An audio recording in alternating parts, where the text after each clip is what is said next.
Bienvenue à un nouvel épisode de Médecine et tes minutes. Comme d'habitude, on va droit au but. Le sujet est expliqué d'une manière brève, claire et souvent illustrée.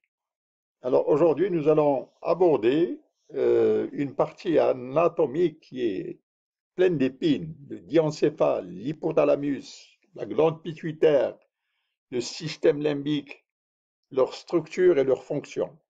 Alors nous allons adopter le plan suivant, la définition, la position du diencéphale, les différentes fonctions de ce système, la fonction limbique, la fonction endocrine et le système nerveux autonome. Ensuite, nous allons situer l'hypothalamus dans sa position exacte, avec une vue de dessus, une vue de dessous, et nous allons étudier comment le fornix et les corps mammillaires et le faisceau mammillothalamique permettent de séparer l'hypothalamus en deux. Ensuite, nous allons étudier les différents nucléi, donc le nucléus préoptique, le nucléus sexuel dimorphique, le nucléus supraoptique, le nucléus suprachiasmatique et puis le nucléus paraventriculaire. Alors, hypothalamus, il faut retenir trois fonctions. Une fonction limbique, parce que le système limbique, il est lié à l'émotion, à la mémoire récente et interrelation. Le système endocrinien, il est lié à l'hypophyse et le système nerveux autonome, le système sympathique et parasympathique. Voilà les trois composants de l'hypothalamus. Alors, l'hypothalamus, c'est quoi? C'est 4 grammes, c'est rien du tout, avec une surface qui est aussi petite que l'angle d'un doigt. Mais cet hypothalamus contrôle pratiquement tout le corps, de la tête jusqu'aux orteils. Alors, d'une manière très simple, quand on veut étudier l'hypothalamus, il faut penser qu'il existe une cavité qui est le troisième ventricule, deux thalamus de part et d'autre de cette cavité, et euh, l'hypothalamus, lui, il est fait de deux feuilles. Donc, le troisième ventricule pénètre à l'intérieur des deux feuilles, permet de séparer les deux feuilles, et puis il y a ici l'hypophyse qui est en dessous. Alors, sur le plan antéro-postérieur, l'hypothalamus s'étend du chiasma optique jusqu'à la fente interpédonculaire, ici d'une manière postérieure. Alors, voici des structures qu'il faut reconnaître. Ici, c'est l'épiphyse sur le plan postérieur. Ici, c'est les corps abédulaires. Ici, c'est les corps mammillaires. Ici, c'est l'hypophyse. En bleu, on voit le troisième ventricule et les deux thalamus. Alors, sur le plan fonctionnel, l'hypothalamus, eh ben, il faut voir que la température corporelle est contrôlée par l'hypothalamus. La soif, la faim et la colère sont contrôlés par l'hypothalamus. Le rythme circadien, le jour et la nuit, les saisons, tout ça, c'est contrôlé par l'hypothalamus. Le rythme du sommeil aussi. Alors, une personne qui est debout sur le midbrain, qu'est-ce qu'elle va voir? Elle va voir les deux thalamus. Entre les deux thalamus, il existe le troisième ventricule, et puis l'hypothalamus qui enrobe le troisième ventricule avec ses deux feuilles. Alors, une autre manière de voir que le chiasma optique permet de prolonger par les nerfs optiques jusqu'à jusqu'ici en interpédonculaire. Alors, ici, on reconnaît le troisième ventricule. Ici, ce sont les deux thalamus. Et la structure de l'hypothalamus, elle est faite de deux feuilles, une feuille gauche et une feuille droite. On reconnaît à la base de l'hypothalamus ces deux corpuscules qui sont rouges, ce sont les corps mammillaires. Nous allons voir l'importance de ces corps mammillaires. Alors maintenant, si on essaie de voir l'hypothalamus par une vue d'en dessous, donc d'en bas, eh bien, on va reconnaître l'hypophyse et la tige hypophysaire ainsi que l'infundibulum. et les corps mammillaires. Ici, les deux thalamus de part et d'autre du troisième ventricule. Encore une manière de voir le côté gauche de l'hypothalamus, le côté droit de l'hypothalamus séparé par le troisième ventricule. Ici, c'est le thalamus gauche, ici, c'est le thalamus droit, les corps mammillaires droit et gauche. Alors, on reconnaît le tubercinérum et l'infundibulum qui est lié à la tige pituitaire, à la glande hypophysaire. Alors ici, c'est pour dire qu'il existe un plan virtuel qui est composé par le fornix. Et bien, ce fornix qui a cette forme de sphère et qui va s'enfoncer, qui va pratiquement s'enterrer à l'intérieur de l'hypothalamus, et bien, ce fornix, il va se prolonger par le corps mammillaire, et le corps mammillaire, il est en connexion avec le thalamus par le faisceau mammillothalamique.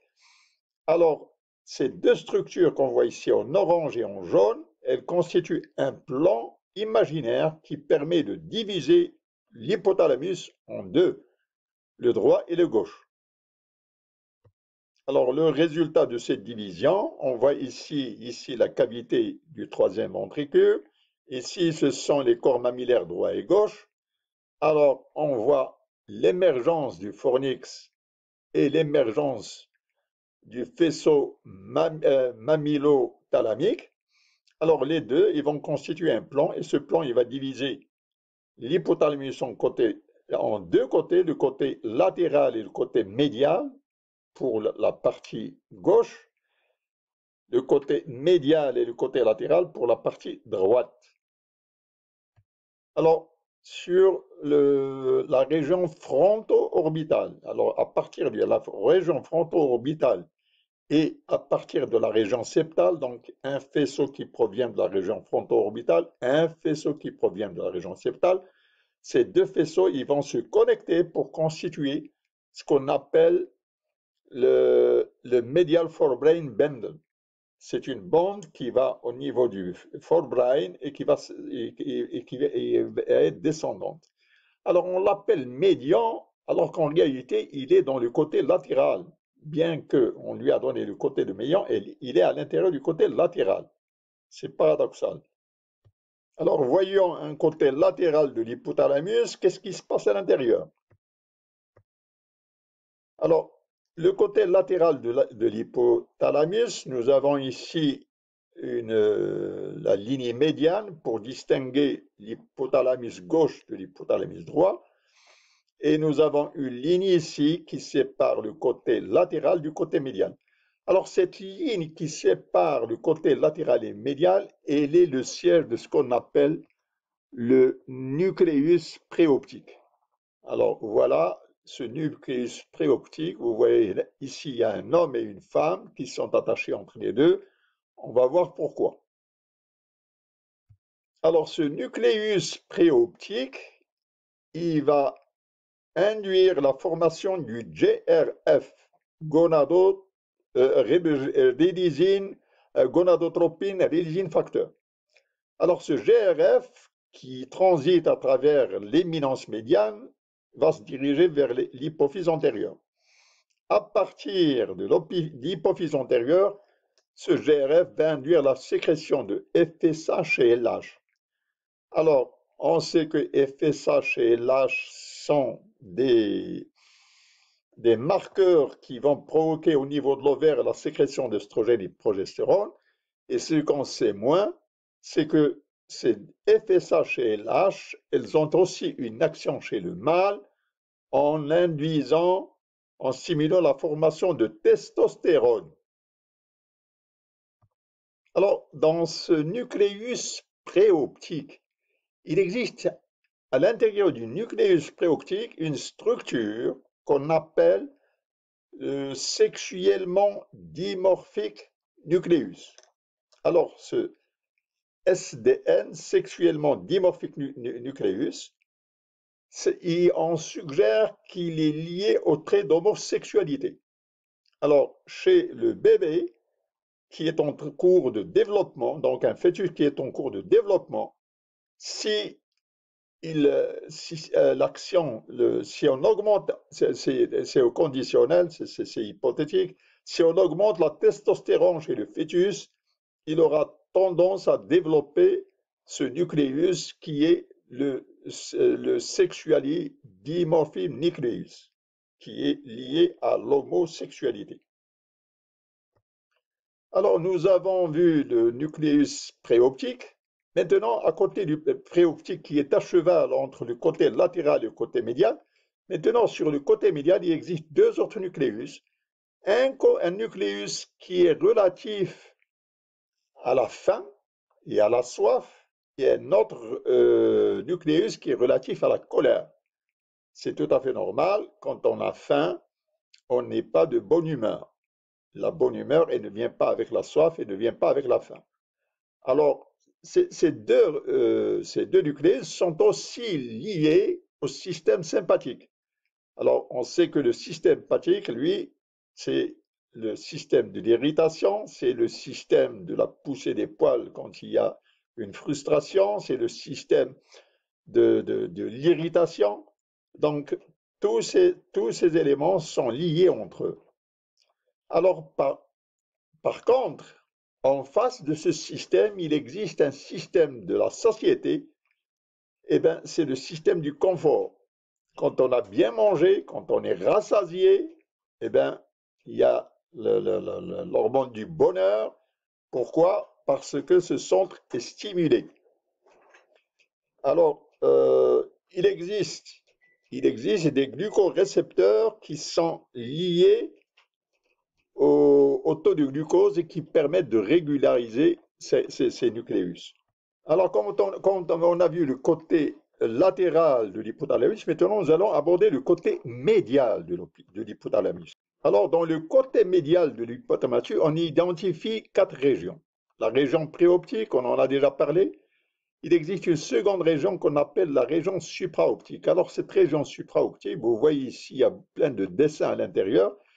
Alors, ici, c'est pour montrer qu'il y a un sein, pour montrer qu'il y a un rein, pour montrer qu'il y a un éventail, donc c'est les changements de température.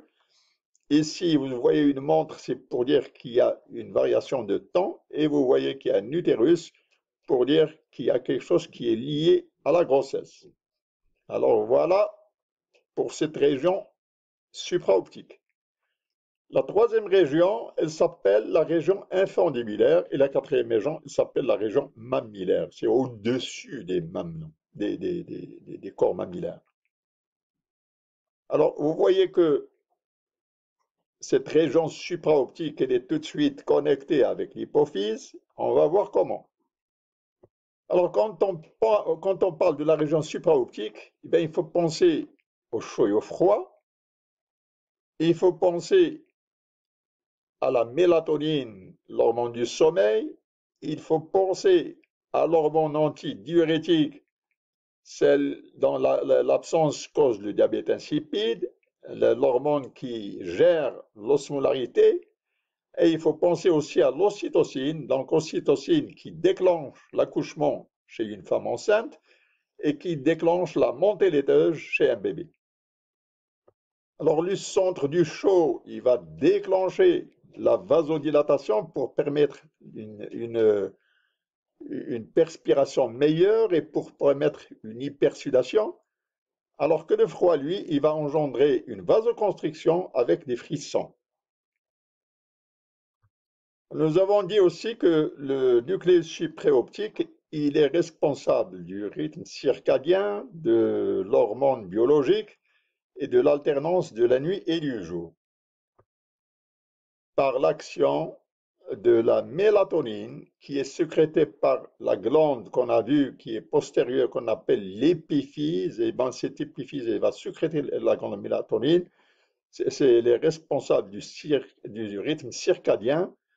Et elle est aussi responsable du fuseau horaire. Pour les gens qui voyagent, cette différence de réseau dans leur cerveau, c'est à cause de la glande pinéale.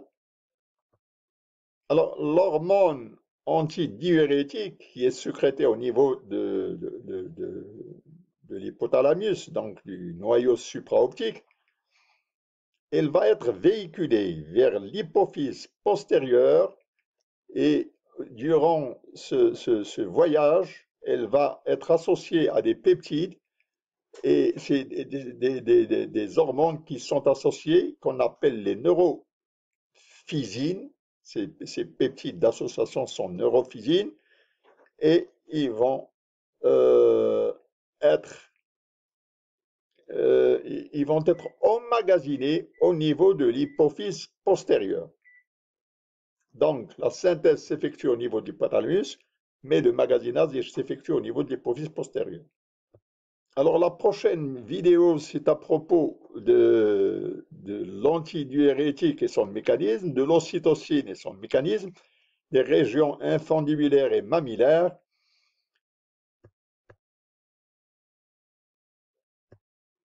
Merci d'avoir assisté à cet épisode de Médecine en 1 minute. Voulez-vous appliquer le bouton like? Vos suggestions sont toujours bienvenues. Merci.